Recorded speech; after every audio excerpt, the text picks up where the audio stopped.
है। और ख़ास तौर से अगर धम से और बाबा साहब से संबंधित कोई जगह है तो उस जगह पर संविधान का काव्य पाठ कीजिए। हमारे गुलशन कुमार जी हमारे गाँव पे एक अशोक की लाट है जो हेरिटेज है, एक वहाँ पे बड़ा एक सेंटर बनाया जा सकता है और उस सेंटर के बनाने से ना सिर्फ मेरे धरोहर की रक्षा होगी, साथ ही साथ जो सेंट्रल गवर्नमेंट है और स्टेट गवर्नमेंट है उसका भी रेवेन्यू। अयोध्या के मामले को मैं बता दूं, 2018 में विनीत मौर्य द्वारा जो फैजाबाद से ही है, वो हमारे मित्र हैं, हमारे कमेटी के ही जुड़े हैं, उनको लेकर मेरे घर पे वो पिटीशन तैयार हुई और उसको लेकर हम अयोध्या के मामले को हम लेकर गए सुप्रीम कोर्ट में और पहली बार में ही वो पिटीशन एक्सेप्टेड हुई।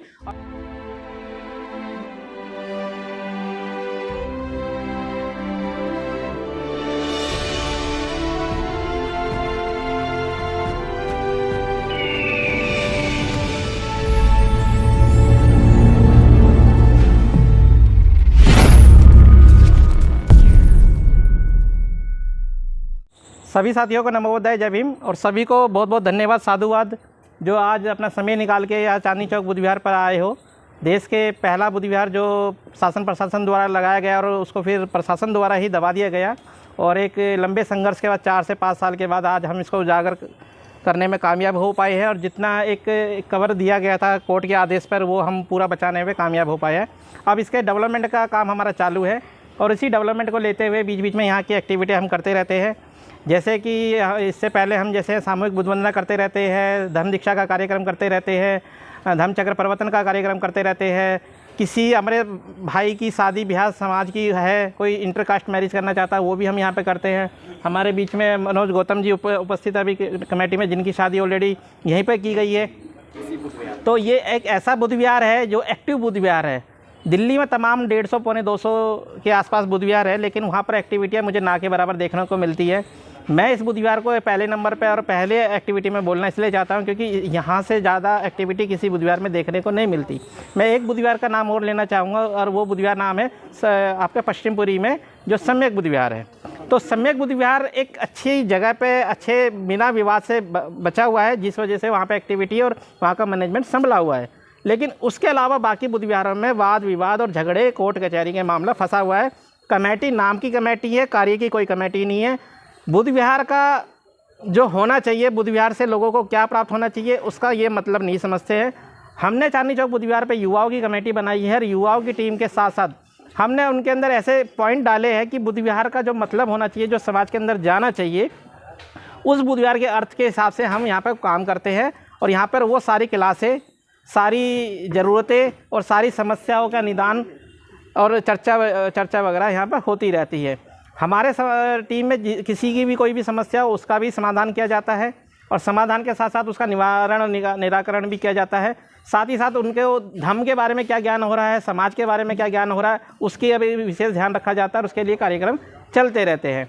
आज जो संविधान काव्य पाठ हमने दिल्ली चांदनी चौक बुद्ध विहार से चालू किया है, ये संविधान हमारे को हर हक अधिकार देता है, हमारे को प्रोटेक्शन देता है, हमारे को हर तरह की सुविधा देता है। और संविधान ही एक ऐसी चीज़ है जिसमें आप अपना पूरा डेवलपमेंट कर सकते हो। तो उस संविधान को क्यों ना चांदनी चौक बुद्ध विहार से शुरुआत किया जाए। अभी तक दिल्ली के जो तमाम बुद्ध विहार है, मुझे नहीं लगता किसी बुद्ध विहार ने संविधान को लेकर कभी शुरुआत करी है, लेकिन करी होगी, हो सकता है मेरे को जानकारी ना हो, लेकिन हमने ज़रूर करी है और इसको अब आगे कंटिन्यू रखेंगे। मैं सभी साथियों सर अपनी कमेटी के लोगों से निवेदन और अनुरोध करना चाहूँगा कि ये जो संविधान काव्य पाठ यहाँ चांदनी चौक बुद्ध विहार से चालू किया गया है, एक छोटी सी पुस्तिका है और इस पुस्तिका में संविधान को एक काव्य के रूप में कंठित किया गया है। और मेन सिर्फ इसमें यह है कि आप इसको सिर्फ 10 से 15 मिनट में पूरी पढ़ सकते हो और इसमें इतना जागरूक हो सकते हो कि संविधान आपको क्या कहता है और संविधान से आपको क्या प्राप्त हो सकता है, इसके बारे में जानकारी आपको मिल जाएगी।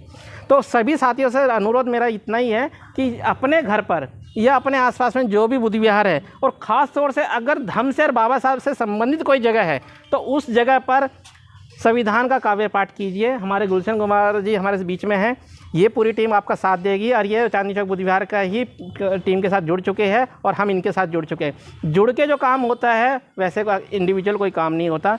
तो आज सभी से मैं यही अनुरोध करूँगा कि अपने घर हो, अपना विहार हो, आपका अम्बेडकर कॉलेज हो या आपका अम्बेडकर भवन हो या कोई दूसरा बुद्ध विहार हो या कोई हेरिटेज सेंटर हो या कोई ऐसा विवादित जगह भी हो, उस जगह पे भी बैठ के आप इस जगह को कर सकते हैं। बाकी आप खुद स्वतंत्र हैं, संविधान का काव्य पाठ जगह जगह होना चाहिए और हमारी टीम ने इसकी शुरुआत करी है और हमारी टीम से आप जुड़ सकते हैं, बड़े आसानी से जुड़ सकते हैं। जुड़ के आप हमारे साथ हमारा भी मनोबल बढ़ा सकते हैं और आप अपना भी मनोबल बढ़ा सकते हैं।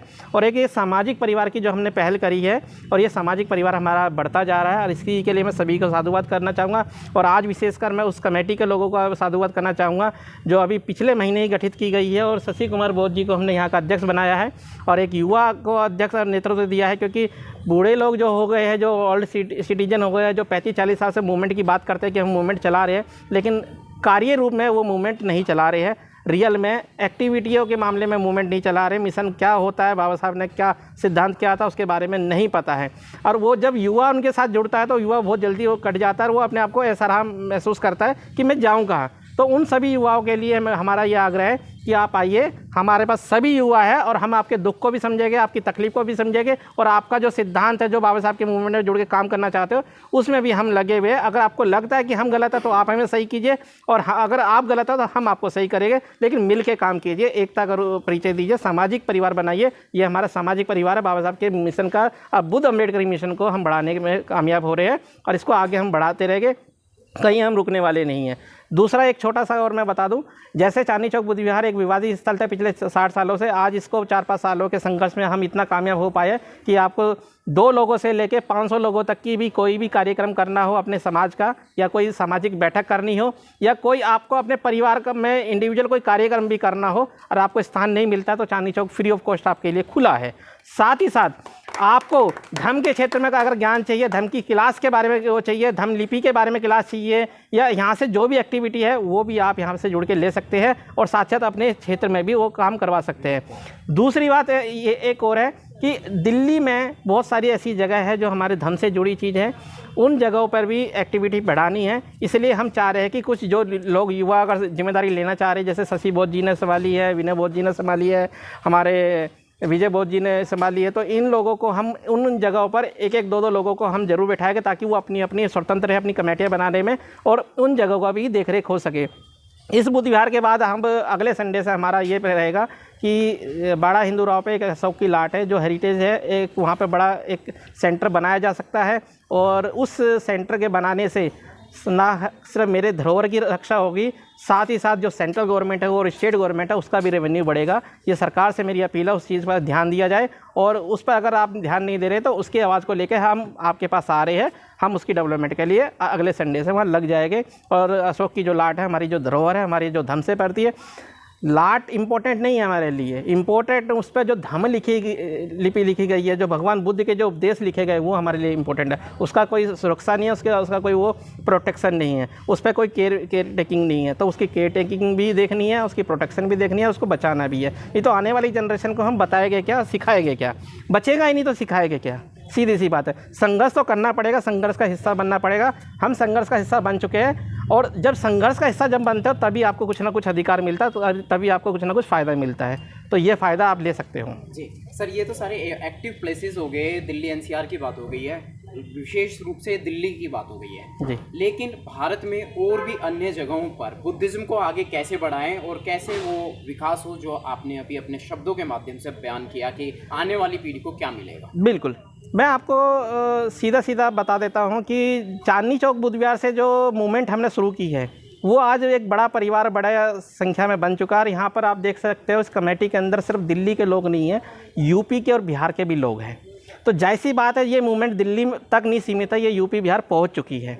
दूसरी बात मैं बताना चाहूँगा, जैसे हम बुद्धिस्ट सोसाइटी ऑफ इंडिया बाबा साहब की संस्था है, बाबा साहब की मूल संस्था है, धार्मिक संस्था है जो बाबा साहब ने 1954 में स्थापित की थी और बाबा साहब के बाद सबसे बड़ी जो धर्म क्रांति हुई वो बुद्धिस्ट सोसाइटी ऑफ इंडिया के माध्यम से हुई है।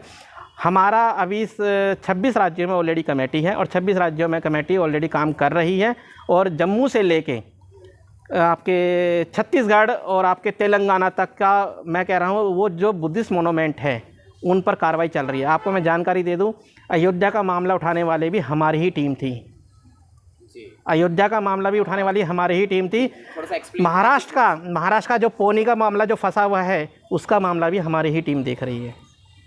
तो मुझे नहीं पता कोई देख रहा है नहीं देख रहा, लेकिन हमारी टीम जरूर देख रही है के विषय में अयोध्या का मामला। बिल्कुल, आपको बता दूं अयोध्या का मामला, क्योंकि 1949 का जब ये मामला उठा था और 13 साल बाद मुस्लिम कम्युनिटी इसमें इन्वॉल्व होती है, उसको फर्स्ट प्रायोरिटी पे लेके एंट्री कर दी जाती है और लंबे समय तक उसको भुनाया जाता है और सरकारें बना ली जाती है। लेकिन मुझे समझ में ही नहीं आता जो बुद्धिस्ट कम्युनिटी थी जो पहले से ही थी वो कब क्यों नहीं जागृत हुई, और जो इसके हमारे जो सिपा सलार थे, जो हमारे जो मिशन मूवमेंट के 40, 50, 60 साल वाले जो लोग थे वो क्या कर रहे थे। संगठन तो थे, वो भी तो पुराने संगठन थे। और सबसे बड़ी बात जो बड़ी संस्था थी एक नहीं संता, जैसे समता सैनिक दल भी है और भी है, लेकिन उन्होंने इस चीज़ को नहीं लिया। हमारी कमेटी इसमें इन्वॉल्व इसलिए नहीं कर पाई क्योंकि कोर्ट के मामले में पिछले टाइम से फंसी हुई थी।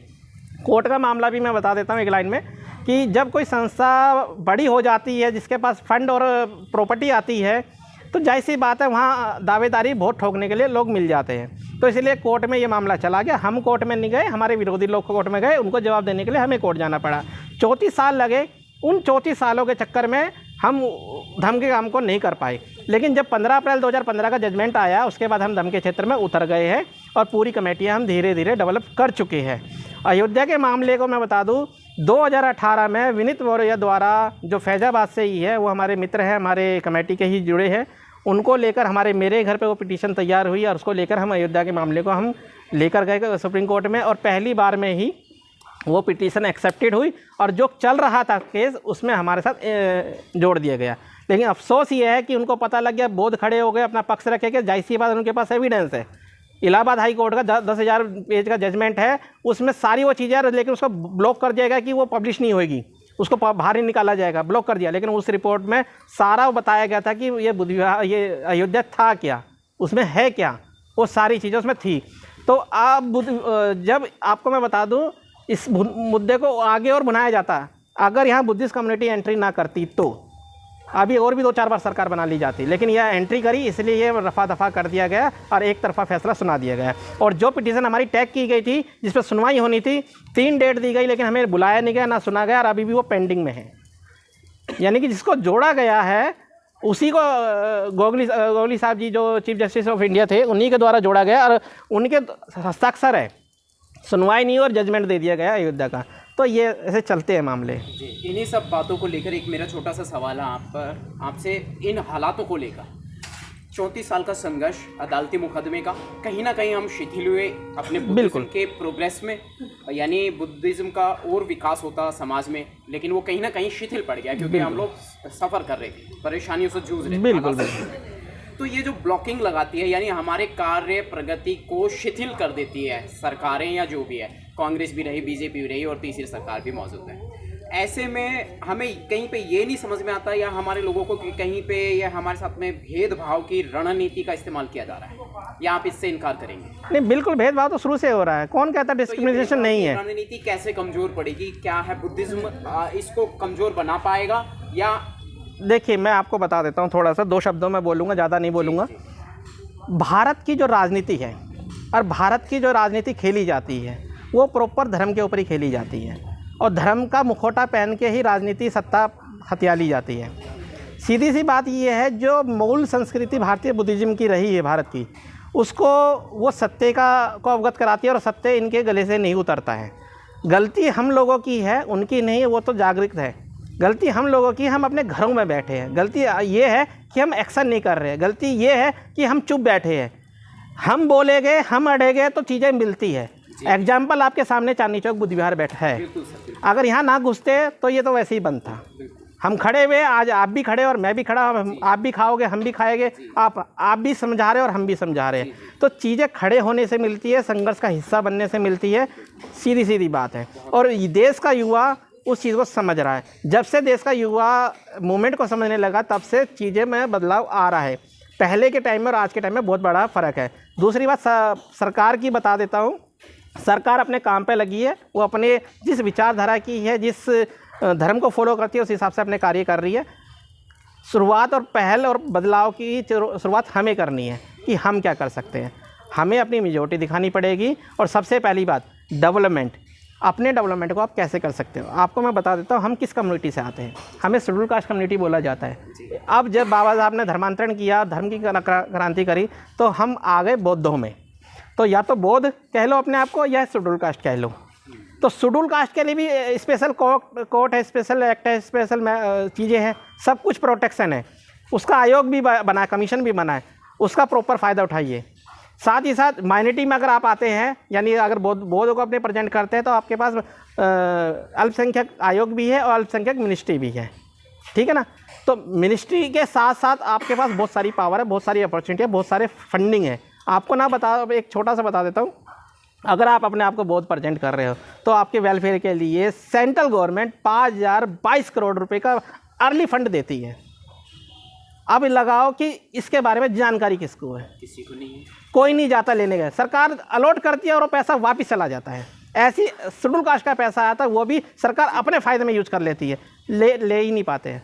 हमें इन चीज़ों को समझना पड़ेगा और हमें इन चीज़ों से लेके अपने समाज का वेलफेयर करना पड़ेगा। आपको अपने पैसा लगा के वेलफेयर नहीं करना, समाज के पैसा सरकार अलॉट करती है, सरकार की उन पॉलिसियों को इम्प्लीमेंट करना पड़ेगा, सरकार के उस फंड को इम्प्लीमेंट करना पड़ेगा अपने साथ में, तो फ़ायदा हो सकता है।